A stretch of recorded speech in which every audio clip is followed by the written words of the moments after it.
पद पंकज पंजरान्ते अद्ययुमे विशतु मानस राजहंसः प्राण प्रयाण समय कफवात पित्तैः कंठावरोधन विधौ स्मरण कुतस्ते। भगवान श्री हरि के पाद पल्लवों में प्रणाम करते हुए आइए सुनते हैं गरुड़ पुराण में वर्णित वैतरणी नदी। जब यह जीव इस शरीर को छोड़कर परलोक की यात्रा करता है तो उसके साथ धन के रूप में, पुत्र के रूप में, पत्नी के रूप में, बांधव के रूप में केवल उसका सत्कर्म, दिया गया उसके द्वारा दान और उसके द्वारा किए गए सत्कर्म ही उसके साथी होते हैं। यहाँ तक यह शरीर भी यहीं जलकर राख हो जाता है, या तो ये धरती के नीचे दबा दिया जाता है, इसमें कीड़े इत्यादि पड़ जाते हैं, या नदी में फेंक दिया जाता है, इसमें घड़ियाल आदि इसको खा जाते हैं। तो इस शरीर की महत्ता तभी है, बड़े भाग मानुष तन पावा और सुर दुर्लभ सब ग्रंथन गावा। साधन धाम मोक्ष कर द्वारा अपाय न जहि परलोक समारा। सो परत दुख पावहि सिर धुनि पछताए काल ही कर्म ही ईश्वर ही मिथ्या दोष लगाए। तो आज हम सुनेंगे गरुड़ पुराण में वैतरणी नदी का स्वरूप क्या है। जब यह जीव जाता है तो वो क्यों वैतरणी नदी उसे पार करनी पड़ती है। यम मार्गम महादुख प्रदम ते कथमाम्य हम मम भक्तो अपि तक श्रुत्वा त्वं भविष्यति कंपितः। भगवान श्री हरि गरुड़ से बोले, भगवान ने गरुड़ को सुनाया, से इसका नाम गरुड़ पुराण है। बोले, हे गरुड़, महान दुख प्राप्त करने वाले यम मार्ग में तुमसे कहता हूँ, जिसके कारण तुम तपस्वी होकर मेरे वाहन होकर के भी तुम्हारे जीवन में कोई पाप नहीं है, लेकिन फिर भी तुम कांप उठोगे।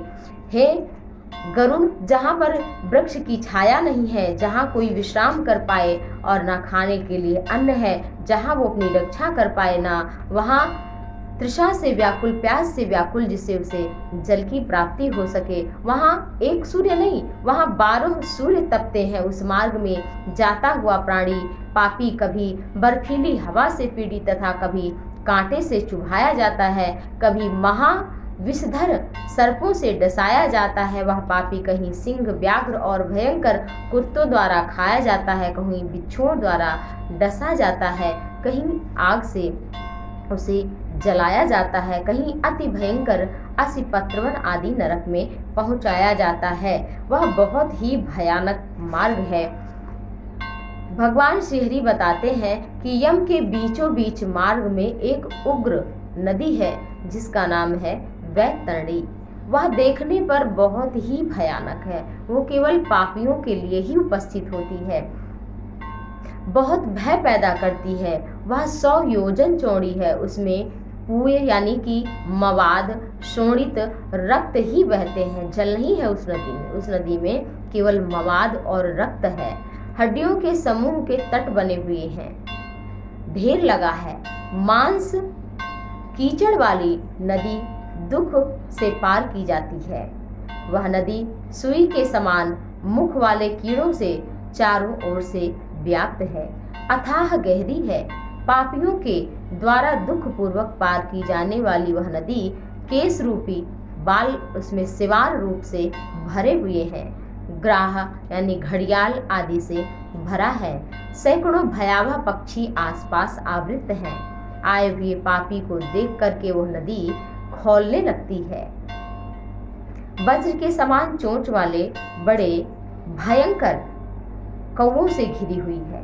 वह नदी शिशुमार, मगर, जोंक, मछली, कछुए तथा अन्य मांसभक्षी जलचर जीवों से भरी पड़ी है। उसके प्रवाह से गिरे हुए बहुत से पापी रोते चिल्लाते हैं और कहते हैं, भाई, हाँ पुत्र, हाँ तात, इस प्रकार कहते हुए विलाप कर रहे हो, सब कहाँ हैं?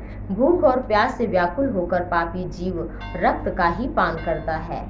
वह नदी झागपूर्ण रक्त के प्रवाह से व्याप्त महाघोर अंधकार वाली, अत्यंत गर्जना करने वाली, देखने में दुख पैदा करने वाली, अत्यंत भयावह है। वह नदी बहुत ही ऐसी डरावनी है कि जिसके देखने मात्र से पापी जीव वहां चेतना शून्य हो जाते हैं। बहुत से बिच्छू तथा काले सर्पों से व्याप्त उस नदी के बीच में पापियों की रक्षा करने वाला कोई नहीं है। उसके सैकड़ों हजारों भंवरों में पड़कर पापी पाताल में चले जाते हैं। क्षण भर पाताल में रहते हैं और क्षण में ही नदी के ऊपर आ जाते हैं। हे खग, वह नदी पापियों के गिराने के लिए ही बनाई गई है। उसका पार नहीं दिखता। वह अत्यंत दुख पूर्वक तरने योग्य तथा दुख देने वाली है। इस प्रकार बहुत प्रकार के क्लेशों से व्याप्त अत्यंत दुखप्रद यम मार्ग में रोते चिल्लाते हुए दुख से भरे पापी हैं। कुछ पापी पास से बंधे, कुछ अंकुश से फंसाकर उसी में से खींचे जाते हैं, कुछ शस्त्र के अग्र भाग से छेद कर निकाले जाते हैं, कुछ नाग के अग्र भाग में लगे हुए पास, कुछ कान में लगे हुए पास से खींचे जाते हैं। कौओं के द्वारा वे पापी गर्दन, हाथ पैर में जंजीर से बंधे हुए अपनी पीठ पर लोहे के भार को ढोते हुए यम मार्ग पर फिर उन्हें चलाया जाता है। इस प्रकार से वह वैतरणी नदी पार करता है। वैतरणी नदी अत्यंत भयावह है। इस यम मार्ग में जाता हुआ प्राणी हा पुत्र हा पौत्र चिल्लाता हुआ पश्चाताप करते हुए जाता है। तब फिर यमदूत कहते हैं, तुमने मनुष्य जीवन पाकर तब कुछ विचार नहीं किया, उसे प्राप्त करके धर्म आचरण नहीं किया, ना दान दिया, ना अग्नि में हवन की, ना तपस्या की, ना देव की पूजा की, ना विधि विधान से तीर्थ सेवा की, तो अब फल भोगो। हे देही, तुमने कभी ब्राह्मण की पूजा नहीं की, देव नदी गंगा का सहारा नहीं लिया, सत्पुरुषों की सेवा नहीं की, कभी उपकार नहीं किया, अब उसका फल तुम भोगो। कभी पशु पक्षियों के लिए जलहीन प्रदेश में कभी जलाशय का निर्माण नहीं कराया, गौओं और ब्राह्मणों की आजीविका के लिए थोड़ा भी प्रयास नहीं किया, अब ऐसे निर्वाह करो। तुमने नित्य दान नहीं किया, तुमने गौओं के लिए भरण पोषण की व्यवस्था नहीं की, वेद और शास्त्रों के वचन को प्रमाण नहीं माना, पुराण को सुना नहीं, विद्वान की पूजा नहीं की, इसलिए हे देही, अब अपने दुष्कृत कर्म को भोगो।